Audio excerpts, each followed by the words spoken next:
Hi, ನಾನು ಸೌಮ್ಯ. ಎಲ್ಲರೂ ಹೇಗಿದ್ದೀರಾ? ಹೋಪ್ ನೀವೆಲ್ಲರೂ ಚೆನ್ನಾಗಿರ್ತೀರಾ ಅಂತ ಭಾವಿಸ್ತೀನಿ. ನೀವಿನ್ನು ನನ್ನ ಚಾನಲ್ನ ಸಬ್ಸ್ಕ್ರೈಬ್ ಮಾಡಿದೆ ಹಾಗೆ ನೋಡ್ತಾ ಇದ್ದರೆ ಪ್ಲೀಸ್ ಚಾನಲ್ನ ಸಬ್ಸ್ಕ್ರೈಬ್ ಮಾಡ್ಕೊಂಡು ನೋಡಿ. ಆ್ಯಂಡ್ ನಾನು ಮಾಡೋಂಥ ವ್ಲಾಗ್ಸ್ ಎಲ್ಲ ನಿಮ್ಗೆ ಇಷ್ಟ ಆಗ್ತಿದೆ ಅನ್ನೋದಾದರೆ ಲೈಕ್ ಮಾಡಿ, ಶೇರ್ ಮಾಡಿ ಅಂತ ಹೇಳ್ತಾ ಬನ್ನಿ ಇವತ್ತಿನ ವ್ಲಾಗ್ನ ಸ್ಟಾರ್ಟ್ ಮಾಡೋಣ. ಸೊ ಇದು ಬಂದು ಒಂದು ವಾರದ ಕಥೆನ ಒಂದು ವ್ಲಾಗಲ್ಲಿ ನಿಮ್ಮ ಜೊತೆ ಶೇರ್ ಮಾಡ್ಕೊಳ್ತಾ ಇದ್ದೀನಿ. ಯಾಕೆ ಅಂತಂದರೆ ಮಕ್ಕಳಿಬ್ರಿಗೂ ಸ್ವಲ್ಪ ಹುಷಾರಿರಲಿಲ್ಲ. ಸೊ ಹಾಗಾಗಿ ನನಗೆ ಯಾವುದೇ ಥರ ವ್ಲಾಗ್ಸ್ನ ಮಾಡೋದಕ್ಕೂ ಆಗಿರಲಿಲ್ಲ. ಆ್ಯಂಡ್ ಇರೋಂಥ ಕ್ಲಿಪ್ಸ್ನ ಎಡಿಟ್ ಮಾಡಿ ಅಪ್ಲೋಡ್ ಮಾಡೋದಕ್ಕೂ ಸಹ ಆಗ್ತಾ ಇರಲಿಲ್ಲ. ಗೊತ್ತೇ ಇರುತ್ತಲ್ಲ, ಮಕ್ಕಳಿಗೆ ಹುಷಾರಿಲ್ಲ ಅಂದರೆ ಎಷ್ಟು ಟೆನ್ಷನ್ ಇರುತ್ತೆ. ಬೇಗ ಹುಷಾರಾದರೆ ಸಾಕಪ್ಪ ಅಂತ ಅನ್ನಿಸ್ತಾ ಇರುತ್ತೆ. ಈ ಟೈಮಲ್ಲಿ ಏನು ವ್ಲಾಗ್ಸ್ ಎಲ್ಲ ಮಾಡೋದು ಅಂತ ಅಂದ್ಬಿಟ್ಟು ನಾನು ಯಾವುದನ್ನು ಮಾಡೋದಕ್ಕೆ ಹೋಗಿರಲಿಲ್ಲ. ಆ್ಯಂಡ್ ಸಣ್ಣ ಪುಟ್ಟ ಕ್ಲಿಪ್ಸ್ ಇದೆ, ಅದನ್ನು ಸಹ ಅಪ್ಲೋಡ್ ಮಾಡೋದಾ ಬೇಡ ಅಂತ ಯೋಚನೆ ಮಾಡ್ತಾ ಇದ್ದೆ.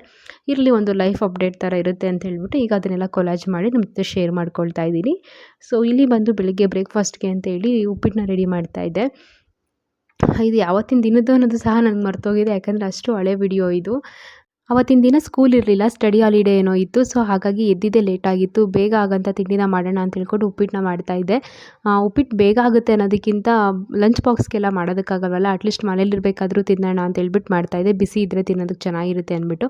ನನ್ನ ಮಗನಿಗೆ ಅದು ಕೂಡ ಇಷ್ಟ ಆಗಲ್ಲ. ತರಕಾರಿ ಎಲ್ಲ ಜಾಸ್ತಿ ಹಾಕ್ಬಿಟ್ಟು ಮಾಡ್ತಾಯಿದ್ದೀನಿ, ತಿನ್ನು ಅಂತ ಹೇಳ್ಬಿಟ್ಟು ಮಾಡ್ತಾಯಿದ್ದೆ. ತುಂಬ ಜನಕ್ಕೆ ಉಪ್ಪಿಟ್ಟು ಇಷ್ಟ ಆಗೋದಿಲ್ಲ, ಬಟ್ ತರಕಾರಿ ಎಲ್ಲ ಜಾಸ್ತಿ ಹಾಕ್ಬಿಟ್ಟು ಮಾಡಿಕೊಂಡು ಬಿಸಿ ಬಿಸಿಯಾಗಿ ತಿಂದರೆ ಚೆನ್ನಾಗಿರುತ್ತೆ. ಎಲ್ಲರಿಗೂ ಒಂದೇ ಥರ ಟೇಸ್ಟ್ ಇರಲ್ವಲ್ಲ, ಸೊ ಹಾಗಾಗಿ ಹೇಳಿದೆ. ಆ್ಯಂಡ್ ಇನ್ನೊಂದು ಕಡೆ ಬಂದು ಇಲ್ಲಿ ಪಾಪನೂ ಸಹ ಎದ್ಬಿಟ್ಟಿದ್ಲು. ನಾವು ಎದ್ದಿದ್ದೆ ಲೇಟಾಗಿತ್ತಲ್ಲ, ಸೊ ಅವಳು ಕೂಡ ಇದ್ಲು. ಇನ್ನೇನು ಮಾಡೋದಕ್ಕಾಗತ್ತೆ ಅಂತ ಅಂದ್ಬಿಟ್ಟು ಅವಳನ್ನ ಎತ್ಕೊಂಡು ಹಾಗೆ ಕೆಲಸ ಮಾಡ್ತಾಯಿದ್ದೆ. ಮೊದಲೆಲ್ಲ ಆದರೆ ಸ್ವಲ್ಪ ಕ್ಯೂರಿಯಾಸಿಟಿ ಇರ್ತಾಯಿತ್ತು, ಏನಾದರೂ ಮಾಡ್ತಾಯಿದ್ರೆ ಅದನ್ನು ನೋಡ್ತಾ ಸುಮ್ಮನೆ ಕೂರ್ತಾಯಿದ್ಲು. ಬಟ್ ಇವಾಗ ಆ ಥರ ಅಲ್ಲ, ಯಾವುದು ನೋಡಿದ್ರು ಅವಳು ಸಹ ಅದನ್ನೆಲ್ಲ ಮುಟ್ಟೋದಕ್ಕೆ ಎಳೆಯೋದಕ್ಕೆ ಬರ್ತಾಳೆ. ಸುಮ್ಮನೆ ಅದೆಲ್ಲ ಬಿಸಿ ಇರುತ್ತಲ್ಲ, ಏನಕ್ಕೆ ರಿಸ್ಕ್ ಅಂತ ಹೇಳ್ಬಿಟ್ಟು ಅವಳನ್ನ ಅವಳದು ರಾಕರ್ ಚೇರಲ್ಲಿ ಕೂರಿಸ್ಬಿಟ್ಟೆ. ಕೂತ್ಕೊಂಡು ಆಡ್ತಾ ಇರೋ ಮಗಳೇ, ನಾನು ಅಷ್ಟರಲ್ಲಿ ಬೇಗ ತಿಂಡಿ ಎಲ್ಲ ಮಾಡ್ಕೊಳ್ಬಿಡ್ತೀನಿ ಅಂತ ಹೇಳ್ಬಿಟ್ಟು ಮಾಡ್ತಾಯಿದ್ದೀನಿ. ಒಂದು ಸ್ವಲ್ಪ ಪಾತ್ರೆ ಎಲ್ಲ ಇತ್ತು, ಅದೆಲ್ಲ ವಾಶ್ ಮಾಡ್ಕೊಂಡು ಬಿಡೋಣ ತಿಂಡಿ ಮಾಡಿಬಿಟ್ಟು ಅಂತ. ಇನ್ನೇನು ಒಗ್ಗರಣೆಗೆಲ್ಲ ಹಾಕಿಟ್ಕೊಂಡಿದ್ದೆ, ರವೆ ಒಂದು ಮಿಕ್ಸ್ ಮಾಡೋದಷ್ಟೇ ಇದ್ದಿದ್ದು. ಸರಿ, ಅದು ಹಾಕ್ಬಿಟ್ಟು ಒಂದು ಸ್ವಲ್ಪ ಪಾತ್ರೆ ಇತ್ತು, ಅದೆಲ್ಲ ವಾಶ್ ಮಾಡ್ಕೊಳ್ಳೋಣ ಅಂತ. ತರಕಾರಿ ಎಲ್ಲ ಬಂದು ನನ್ನ ಹಸ್ಬೆಂಡ್ ಹಚ್ಕೊಟ್ಟಿದ್ರು. ಸೊ ಹಾಗಾಗಿ ಸ್ವಲ್ಪ ಹೆಲ್ಪ್ ಆಯಿತು. ಇಲ್ಲ ಅಂದಿದ್ರೆ ಎಲ್ಲನೂ ನಾನೇ ಮಾಡಬೇಕು ಅಂದರೆ ಸ್ವಲ್ಪ ಕಷ್ಟ ಆಗುತ್ತೆ. ಅವ್ರು ನನಗೆ ತುಂಬಾ ಸಪೋರ್ಟಿವ್ ಆಗಿದ್ದಾರೆ. ಇಲ್ಲ ಅಂದಿದ್ರೆ ಮಕ್ಕಳು ಮನೆಯೆಲ್ಲ ಬ್ಯಾಲೆನ್ಸ್ ಮಾಡೋದು ತುಂಬಾ ಕಷ್ಟ ಆಗ್ತಾಯಿತ್ತು. ಇನ್ನು ಈ ಕಡೆ ಉಪ್ಪಿಟ್ಟೆಲ್ಲ ರೆಡಿಯಾಗಿತ್ತು. ಉಪ್ಪಿಟ್ಟೆಲ್ಲ ತಿಂದಾದಮೇಲೆ ಹಸ್ಬೆಂಡ್ ಕೆಲ್ಸಕ್ಕೆ ಹೋದರು. ಅದಾದಮೇಲೆ ಇಲ್ಲಿ ನಾನು ಪಾಪುನ ಸ್ವಲ್ಪ ಹೊರಗಡೆ ಕರ್ಕೊಂಡು ಬಂದೆ. ಈಗಂತೂ ಮನೇಲಿ ಇರೋದಕ್ಕೆ ಆಗೋಲ್ಲ, ಅಷ್ಟು ಸೆಕೆ ಆಗುತ್ತೆ, ನಮಗೆ ಇರೋದಕ್ಕೆ ಕಷ್ಟ ಆಗುತ್ತೆ. ಇನ್ನು ಮಗು ಅದನ್ನು ಅಷ್ಟು ಸೆಕೆಂಡ್ ತಡೆಯೋದಕ್ಕಾಗಲ್ಲ. ಎನಿ ಟೈಮ್ ಫ್ಯಾನ್ ಗಾಳಿ, ಫ್ಯಾನ ಕೆಳಗಡೆನೇ ಇರಿಸೋದಕ್ಕೆ ಕಷ್ಟ ಆಗುತ್ತೆ ಅಂತ ಹೇಳ್ಬಿಟ್ಟು ಹೊರಗಡೆ ಕರ್ಕೊಂಡು ಬಂದೆ. ಮನೆ ಹೊರಗಡೆ ತುಂಬ ದೊಡ್ಡ ದೊಡ್ಡ ಮರಗಳಿದೆ, ತುಂಬ ಚೆನ್ನಾಗಿ ಗಾಳಿ ಎಲ್ಲ ಬೀಸುತ್ತೆ. ಅವಳಿಗೂ ಕೂಡ ಇಷ್ಟ ಆಗುತ್ತೆ ಹೊರಗಡೆ ಕರ್ಕೊಂಡು ಹೋದರೆ ಅಂತ ಹೇಳ್ಬಿಟ್ಟು ಸ್ವಲ್ಪ ಹೊರಗಡೆ ಕರ್ಕೊಂಬಂದು ಈ ರೀತಿ ಓಡಾಡಿಸ್ಬಿಟ್ಟು ಕರ್ಕೊಂಡು ಹೋಗ್ತೀನಿ. ಮಾರ್ನಿಂಗು ಮತ್ತು ಸಂಜೆ 2 ಟೈಮು ಸಹ ಈ ಥರ ಅವಳನ್ನ ಸ್ವಲ್ಪ ವಾಕ್ ಮಾಡಿ. ಇಲ್ಲಿ ಮಧ್ಯಾಹ್ನದ ಊಟಕ್ಕೆ ಅಂತೇಳಿ ಮಟನ್ ಬಿರಿಯಾನಿನ ಮಾಡಿದ್ದೆ. ಇದು ನಾರ್ಮಲ್ ಬಿರಿಯಾನಿ ಅಲ್ಲ, ಮಟನ್ ದಮ್ ಬಿರಿಯಾನಿ. ಯೂಶ್ವಲಿ ನಾನು ಚಿಕನಲ್ಲಿ ಜಾಸ್ತಿ ಮಾಡ್ತಾ ಇರ್ತೀನಿ ಈ ಥರ ದಮ್ ಬಿರಿಯಾನಿನೆಲ್ಲ, ಚೆನ್ನಾಗಾಗುತ್ತೆ. ಮಟನ್ನಲ್ಲೂ ಸಹ ಇದು ಸೆಕೆಂಡ್ ಟೈಮ್ ಟ್ರೈ ಮಾಡ್ತಾ ಇರೋದು. ಫಸ್ಟ್ ಟೈಮು ಅಷ್ಟೇ ಸಖತ್ತಾಗಿತ್ತು. ಅದೇ ಮೆಥಡಲ್ಲಿ ಈ ಸರಿನೂ ಮಾಡಿದೆ, ಸಖತ್ತಾಗಿ ಬಂದಿತ್ತು ಟೇಸ್ಟ್ ಅಂತೂ. ನಿಮಗೇನಾದರೂ ಬೇಕು ಅಂತಂದರೆ ಕಮೆಂಟ್ ಮಾಡಿ ತಿಳಿಸಿ. ನಾನು ಈ ಒಂದು ರೆಸಿಪಿನ ಶೂಟ್ ಮಾಡಿ ಇಟ್ಕೊಂಡಿದ್ದೀನಿ, ಶೇರ್ ಮಾಡ್ಕೊಳ್ತೀನಿ ಸಪ್ರೇಟಾಗಿ ದಮ್ ಬಿರಿಯಾನಿ ಅಂತಲೇ. ಈ ರೀತಿ ವ್ಲಾಗ್ಸ್ ಜೊತೆ ಎಲ್ಲ ಹಾಕಿದ್ರೆ ನಿಮಗೆ ಅದನ್ನು ಸರ್ಚ್ ಮಾಡೋದಕ್ಕೆ ಕಷ್ಟ ಆಗುತ್ತೆ. ಯಾವಾಗಲಾದರೂ ಬೇಕು ಅಂದಾಗ ಸಪ್ರೇಟಾಗಿದ್ದರೆ ನೀವು ಜಸ್ಟ್ ಮಟನ್ ದಮ್ ಬಿರಿಯಾನಿ ಅಂತ ಸರ್ಚ್ ಮಾಡಿದ್ರೆ ಸಿಕ್ಬಿಡುತ್ತೆ. ಸೊ ಹಾಗಾಗಿ ಟೇಸ್ಟ್ ಅಂತೂ ಸಖತ್ತಾಗಿರುತ್ತೆ. ಸ್ವಲ್ಪ ಮೆಥಡ್ ಅಂದರೆ ಪ್ರೊಸೀಜರ್ ಜಾಸ್ತಿ ಅನಿಸುತ್ತೆ, ಬಟ್ ಟೇಸ್ಟ್ ಅಂತೂ ಆಸಮ್ ಆಗಿರುತ್ತೆ. ಹೆಂಗಿರುತ್ತೆ ನೀ ಬಿರಿಯಾನಿ?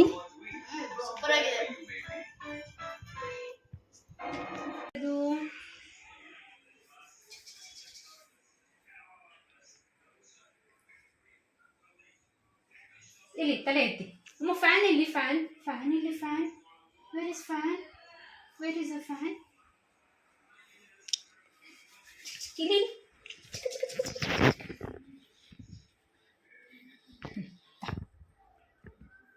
ಎತ್ತಿ, ತಲೆ ಎತ್ತಿ. ಕ್ರೀಮ್ ಸರಿಯಾಗಿ ಹಚ್ಚಿದೀವ ನೋಡೋಣ. Wow wow Veeksha.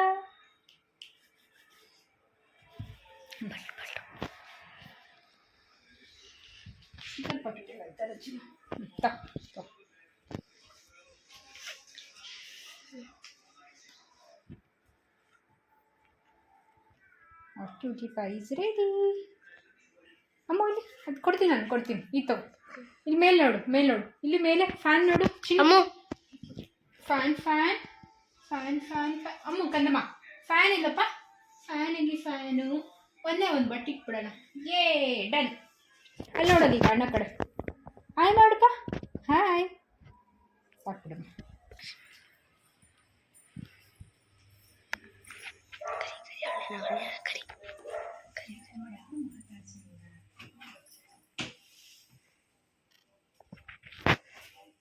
ತಿನ್ನಮ್ಮ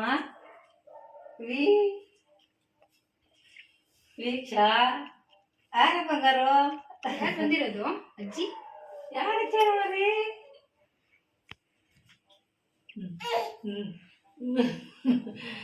ಏಯ್ ಪುಟಾಣಿ ಕೂಗು ಬರ್ತೀನಿ. ಬಾರ ಸ್ವಾಮಿ ಅಮ್ಮ ಬಾ ಬಾರೆ ಬಂಗಾರಿ ಆರಮ್ಮ ಆರಾಮ್ ಬಂದಿದ್ದು ಸ್ವಾಮಿ ಏ ಜೇದೇವರಿ ಇದು ನೆಕ್ಸ್ಟ್ ಡೇ ಗುರುವಾರ ಸಂಜೆಯಿಂದ ವ್ಲಾಗ್ನ ಮತ್ತೆ ಕಂಟಿನ್ಯೂ ಮಾಡ್ತಾ ಇದ್ದೀನಿ. ಅಮ್ಮ ಬಂದು ಆಲ್ಮೋಸ್ಟ್ 1 ಮಂತೇ ಆಗಿತ್ತು ನಮ್ಮ ಮನೆಗೆ. ಸೊ ಹಾಗಾಗಿ ಪಾಪು ಅಮ್ಮನ ನೋಡಿದ ತಕ್ಷಣ ಯಾವ ಥರ ರಿಯಾಕ್ಟ್ ಮಾಡ್ತಾಳೆ ಅಂತ ಅಂದ್ಬಿಟ್ಟು ಒಂದು ಕ್ಲಿಪ್ನ ತೊಗೊಂಡಿದ್ದೆ. ತುಂಬ ದಿನ ಆದಮೇಲೆ ಬಂದಿದ್ದಲ್ವಾ, ಸೊ ನೋಡಿದ ತಕ್ಷಣ ಸರ್ಪ್ರೈಸ್ ಆದಳು. ಅದಾದಮೇಲೆ ಸ್ವಲ್ಪ ಸ್ಮೈಲ್ ಮಾಡಿ ಅಮ್ಮನ ಹತ್ರ ಓದ್ಲು ಸಹ, ಎತ್ಕೊಂಡ್ರು. ಆಮೇಲೆ ಮತ್ತೆ ಹತ್ಕೊಂಡ್ಬಿಟ್ಲು. ಸ್ವಲ್ಪ ಹೊತ್ತು ಆದಮೇಲೆ ಮತ್ತೆ ಸರಿ ಓದ್ಲು, ಅಮ್ಮ ಹತ್ರ ಎತ್ಕೊಂಡ್ರು, ಓದ್ಲು. ಅದೇ ಥರ ಮಾಡ್ತಾಳೆ ಪ್ರತಿ ಸರಿನೂ ಸಹ. ಇನ್ನು ಇಲ್ಲಿ ನಾನು ಸಂಜೆ ದೇವರಿಗೆ ದೀಪ ಹಚ್ಚುತ್ತಾ ಇದ್ದೀನಿ. ನಾನು ಪ್ರತಿ ಗುರುವಾರನೂ ಪೂಜೆ ಮಾಡ್ತೀನಿ ಅಂತ ನಿಮಗೆ ಲಾಸ್ಟ್ ವಿಡಿಯೋದಲ್ಲೇ ಹೇಳಿದೆ. ಸಂಜೆ ಪೂಜೆ ಮಾಡ್ಕೊಳ್ತಾ ಇದ್ದೀನಿ. ಆದಷ್ಟು ನಾನು ವಾರದ ದಿನಗಳಲ್ಲಿ ಕಂಪ್ಲೀಟಾಗಿ ಮನೆಯನ್ನೆಲ್ಲ ಕ್ಲೀನ್ ಮಾಡಿ ಪೂಜೆ ಮಾಡೋಷ್ಟರಲ್ಲಿ ಸಂಜೆನೇ ಆಗಿಬಿಡುತ್ತೆ. ಸೊ ವಾರದ ದಿನದಲ್ಲಿ ಮಾತ್ರ ಸಂಜೆ ಆಗುತ್ತೆ. ಬಟ್ ಹಬ್ಬದ ಟೈಮಲ್ಲೆಲ್ಲ ಆದಷ್ಟು ಬೆಳಗ್ಗೆನೇ ಮಾಡ್ತೀನಿ. ಮೊದಲೇ ಎಲ್ಲ ಪ್ರಿಪೇರ್ ಮಾಡ್ಕೊಂಬಿಟ್ಟಿರ್ತೀವಲ್ಲ ಹಬ್ಬ ಅಂದಾಗ ಮನೆ ಕ್ಲೀನ್ ಎಲ್ಲ. ಸೊ ಬೆಳಗ್ಗೆನೇ ಪೂಜೆ ಮಾಡ್ಕೊಳ್ಳೋಕೆ ಸರಿ ಹೋಗುತ್ತೆ. ಬಟ್ ವಾರದ ದಿನದಲ್ಲಿ ಆ ರೀತಿ ಆಗೋಲ್ಲ. ಆವತ್ತಿನ ದಿನವೇ ಎಲ್ಲನೂ ರೆಡಿ ಮಾಡಿ ಕ್ಲೀನ್ ಮಾಡಿಕೊಂಡು ಪೂಜೆ ಮಾಡೋಷ್ಟರಲ್ಲಿ ಸಂಜೆನೇ ಆಗಿಬಿಡುತ್ತೆ. ಬಟ್ ಇವತ್ತಂತೂ ಸ್ವಲ್ಪ ಆರಾಮಾಗಿ ಪೇಷನ್ಸಾಗಿ ಪೂಜೆನ ಮಾಡಿದೆ, ಸಮಾಧಾನವಾಗಿ ಪೂಜೆ ಮಾಡಿದೆ. ಯಾಕೆಂತಂದರೆ ಅಮ್ಮ ಇದ್ರಲ್ಲ ಪಾಪನ ನೋಡ್ಕೊಳ್ತಾ ಇದ್ರು. ಇಲ್ಲ ಅಂತಂದರೆ ಪಾಪುನು ನೋಡ್ಕೊಂಡು ಪೂಜೆ ಮಾಡಬೇಕು ಅಂತಂದರೆ ಸ್ವಲ್ಪ ಕಷ್ಟ ಆಗುತ್ತೆ. ಸ್ವಲ್ಪ ಬೇಗ ಪೂಜೆ ಎಲ್ಲ ಮಾಡಬೇಕು, ಆ ಥರ ಆಗ್ತಾಯಿತ್ತು. ಇವತ್ತೊಂದು ಸ್ವಲ್ಪ ಆರಾಮಾಗಿ ನೆಮ್ಮದಿಯಾಗಿ ಪೂಜೆ ಮಾಡೋ ಥರ ಆಯಿತು.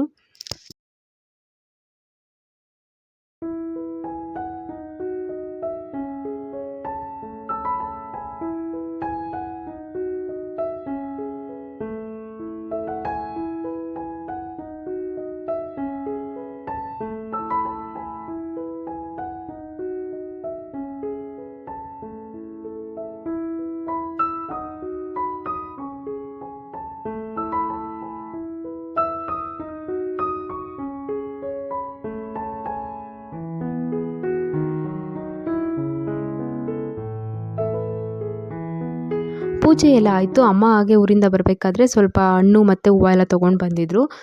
ಜಾಸ್ತಿ ಇರುತ್ತೆ, ಊರಿಂದ ಬರಬೇಕಾದ್ರೆ ಹೂವು ಎಲ್ಲ ತರಿಸ್ಕೊಂಡು ಬಿಡ್ತೀನಿ. ಯಾಕೆ ಅಂತಂದರೆ ಅಲ್ಲೆಲ್ಲ ಸ್ವಲ್ಪ ರೇಟು ಕಡಿಮೆ ಇರುತ್ತೆ ಆ್ಯಂಡ್ ಫ್ರೆಶ್ ಆಗಿರುತ್ತೆ. ಬಟ್ ಇಲ್ಲಿ ನಾವಿರೋ ಏರಿಯಾದಲ್ಲಿ ಸಿಗಲ್ಲ ಅಂತಲ್ಲ, ಫ್ರೆಶ್ ಆಗೇನೋ ಇರುತ್ತೆ, ಬಟ್ ಡಬಲ್ ರೇಟಲ್ಲಿ ಮಾರ್ತಿರ್ತಾರೆ. ವಿಧಿ ಇಲ್ಲ, ತೊಗೊಳ್ಬೇಕಾಗತ್ತೆ ಕೆಲವೊಂದು ಸರಿ. ಇಲ್ಲ ಅಂತಂದರೆ ಅಮ್ಮ ಯಾವಾಗಲಾದರೂ ಬಂದಾಗ ಅಲ್ಲಿಂದನೇ ತಂದು ಕೊಟ್ಬಿಡ್ತಾರೆ. ಆ್ಯಂಡ್ ಅವತ್ತಿನ ದಿನವೇ ನನ್ನ ಹಸ್ಬೆಂಡು ಸಹ ಹಣ್ಣು ಹೂವು ಎಲ್ಲ ತೊಗೊಂಡು ಬಂದಿದ್ದರು. ಎಲ್ಲ ಸಹ ಹಾಗೆ ಕವರಲ್ಲಿತ್ತು. ಸರಿ ಅದೆಲ್ಲ ಸಪ್ರೇಟ್ ಮಾಡಿ ಇಟ್ಕೊಂಡ್ಬಿಡೋಣ ಅಂತೇಳಿ ಜೋಡಿಸ್ಕೊಳ್ತಾ ಇದ್ದೆ.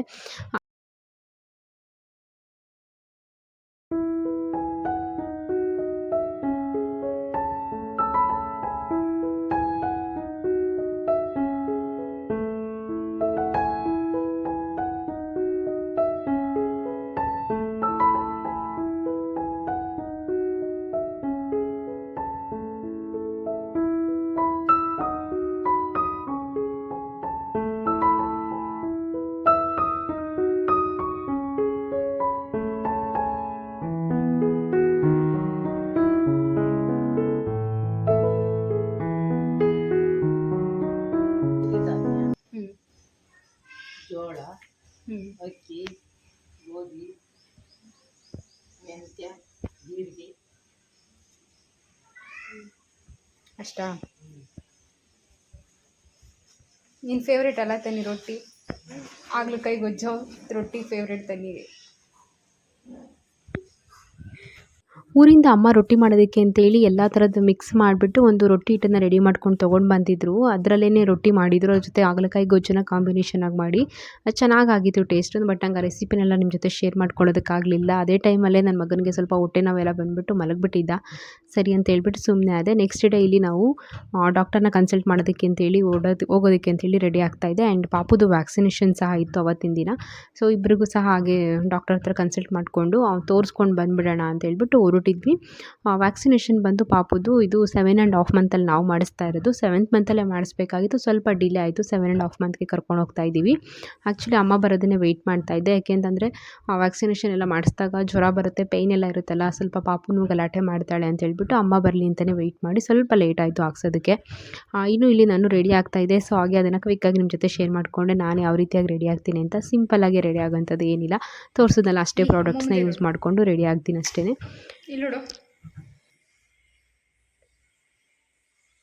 ಅಪ್ಪೋ, ವೀಕ್ಷಾ ಯಾಕೆ ಶೂ ತೆಕ್ಕೊಂತ ಇರೋದು ನೀನು?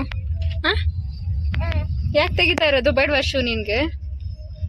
ಬೇಡಪ್ಪ.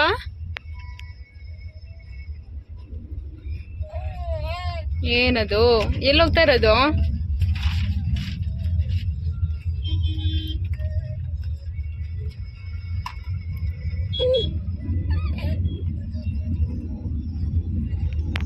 ಈಗ ಹಾಸ್ಪಿಟಲ್ ಹತ್ರ ಬಂದ್ವಿ. ನಾವು ಬರೋಷ್ಟರಲ್ಲಿ ಆಲ್ರೆಡಿ 2 o'clock ಆಗಿತ್ತು. ಸೊ ಆಲ್ರೆಡಿ ಡಾಕ್ಟರ್ಸ್ ಎಲ್ಲ ಊಟಕ್ಕೆ ಅಂತ ಹೇಳ್ಬಿಟ್ಟು ಹೋಗಿದ್ರು. ಲಂಚ್ ಟೈಮ್ ಅಲ್ವಾ, ಸರಿ ಅಂತ ಹೇಳ್ಬಿಟ್ಟು ನಾನು 1:30ಗೆ ಅಪಾಯಿಂಟ್ಮೆಂಟ್ ತೊಗೊಂಡಿದ್ದೆ. ಬಟ್ ನಾವು ಬರೋಷ್ಟರಲ್ಲೇ ಲೇಟ್ ಆಯಿತು, ಸ್ವಲ್ಪ ಟ್ರಾಫಿಕ್ ಎಲ್ಲ ಇತ್ತು ಅಂತ ಹೇಳ್ಬಿಟ್ಟು. ಆ್ಯಂಡ್ ಇದೇ ಆಸ್ಪತ್ರೆಯಲ್ಲೇ ಪಾಪು ಹುಟ್ಟಿದ್ದು, BGS ಹಾಸ್ಪಿಟಲ್. ಸೊ ಡಾಕ್ಟರ್ ಊಟಕ್ಕೆ ಹೋಗಿದ್ರಲ್ಲ ಅಂತ ಹೇಳ್ಬಿಟ್ಟು ಸ್ವಲ್ಪ ಹೊತ್ತು ವೆಯ್ಟ್ ಮಾಡಿದ್ವಿ. ಆಮೇಲೆ ಬಂದರು. ಸೊ ಕನ್ಸಲ್ಟೇಷನ್ ಎಲ್ಲ ಮುಗಿಸ್ಕೊಂಡು ವ್ಯಾಕ್ಸಿನೇಷನ್ ಸಹ ಹಾಕ್ಸ್ಕೊಂಡು ಮನೆಗೆ ವಾಪಸ್ ಬಂದ್ವಿ. ಇನ್ನು ಇದು ನೆಕ್ಸ್ಟ್ ಡೇ ಇಲ್ಲಿ ನಾನು ಪಾಪುಗೆ ಅಂತೇಳಿ ಸೆರ್ಲಾಕ್ನ ರೆಡಿ ಮಾಡ್ಕೊಳ್ತಾ ಇದ್ದೆ, ಅಂದರೆ ಹೋಮ್ ಮೇಡ್ ಸೆರ್ಲಾಕ್. ಬರೀ ರಾಗಿದು ಮಾತ್ರ ಕೊಡ್ತಾಯಿದ್ವಿ. ಸರಿ ನೀನು 8th ಮಂತ್ ಆಗ್ತಾ ಇದೆಯಲ್ಲ ಅಂತ ಹೇಳ್ಬಿಟ್ಟು ಅಕ್ಕಿ, ಬೇಳೆ ಮತ್ತು ಮೊಳಕೆ ಕಾಳುಗಳನ್ನೆಲ್ಲ ಸೇರಿಸಿ ಒಂದು ಪೌಡರ್ನ ಮಾಡಿ ರಾಗಿ ಜೊತೆ ಮಿಕ್ಸ್ ಮಾಡ್ಕೊಳ್ತಾ ಇದ್ದೀನಿ.